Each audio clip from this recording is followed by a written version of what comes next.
And welcome back to a new episode of Mahoney Massacre. So today we're taking on Rocky 5. So this is the redhead stepchild of the series. Now I'm not gonna trash it because is it a good film? No, but does it have a lot of heart? Yes, it does. But even Sylvester Stallone has gone on record in saying that this is his most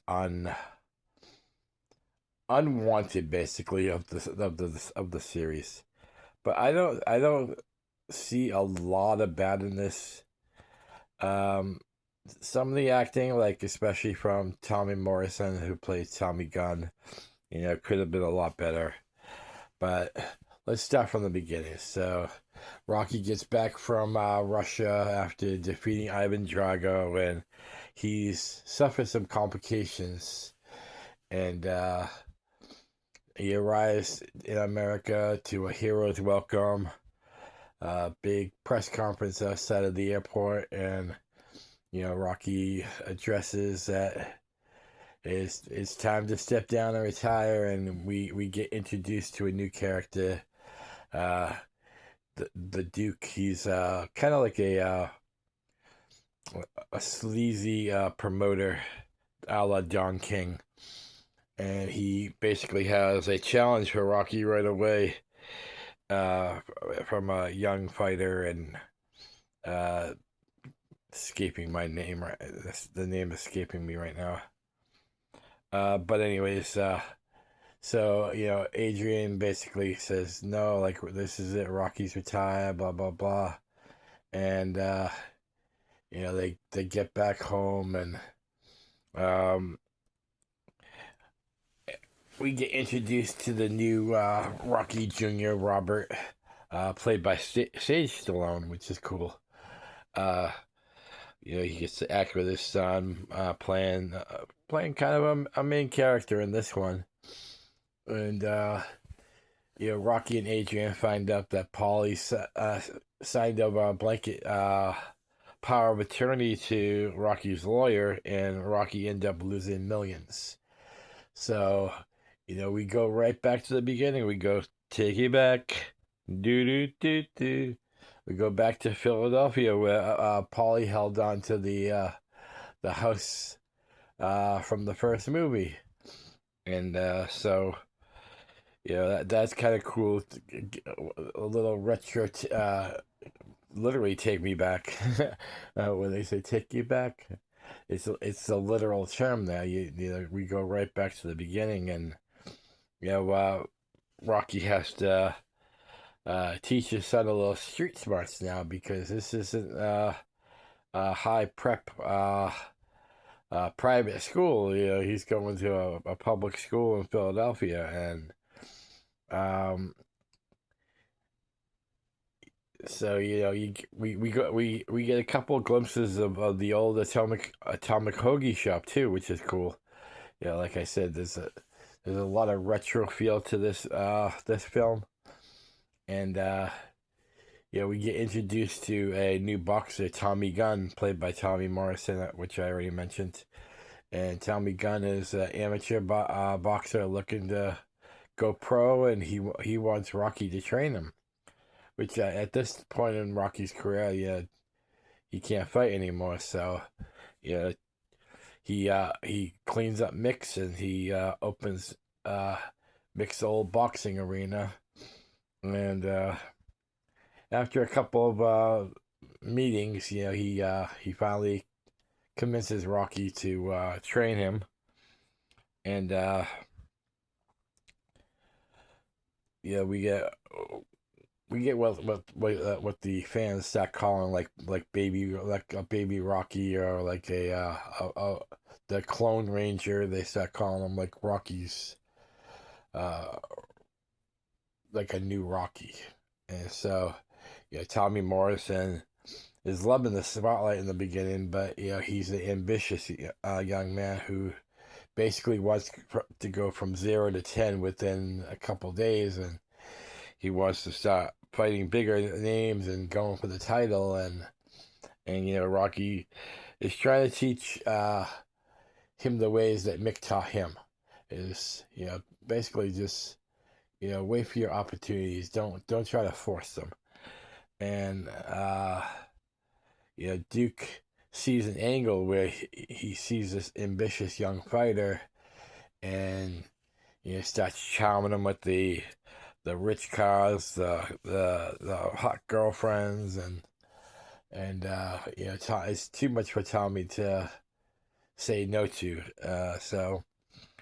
But meanwhile, Robert is getting jealous of all the attention that Rocky's given to Tommy. That their home team, like journey of father and son, is being compromised, and we get to a point where Adrian's basically telling Rocky, like, you're losing your family, Rocky. You gotta wake up and smell the coffee here. Like, she knows that Rocky feels alive again because of the opportunities that Tommy's given them again to be back in the spotlight.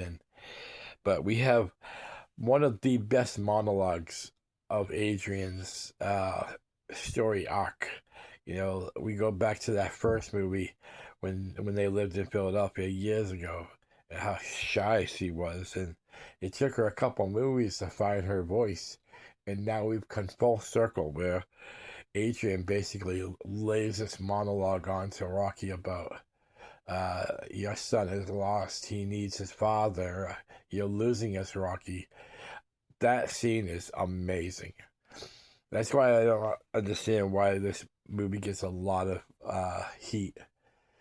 And we even get a Mickey flashback. We get to see a couple scenes that they just filmed. Burgess Meredith plays the role again, but we're led to believe that this is something that they said, basically like off camera, and it's cool to see Burgess Meredith again, and that's another great scene with him and Burgess talking about, like, the motivation, as Mickey calls it, like motivating you to keep going on. And this movie, I think, has a lot of heart. It's certainly not one of my favorites, but it's not as bad as it gets. It gets a lot of bad rap, and I don't see why.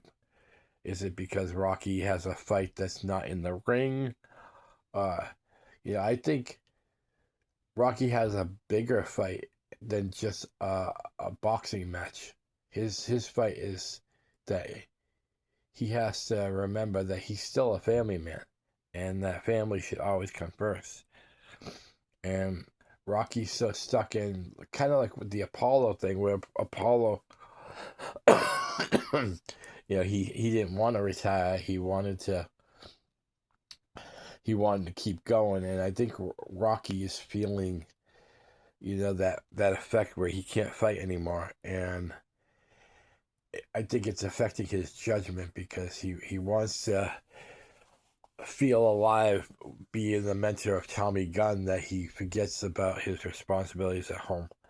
And I think that character arc of accepting that and realizing that Tommy wasn't right for them, and how that interaction between him and Robert, where Robert is now full, like, he doesn't care anymore, and he's smoking, and he's hanging out with a tough crowd, and it that monologue between Rocky and Robert is great. You can really see a lot of great acting out of Sage Stallone. Yeah, and that scene's very touching. When they say home team again, it's like. So we end up with Tommy basically leaving Rocky and going for the big money and big dreams, and winning the winning the world title, and the press is eating him alive because the press is basically like, you know, it's why did you betray Rocky? Like, Rocky's the one that got you here, and they have Rocky on their brain still. And even Duke knows that, and he's like, the only way you're ever gonna get the respect is to challenge him. You got to dog him.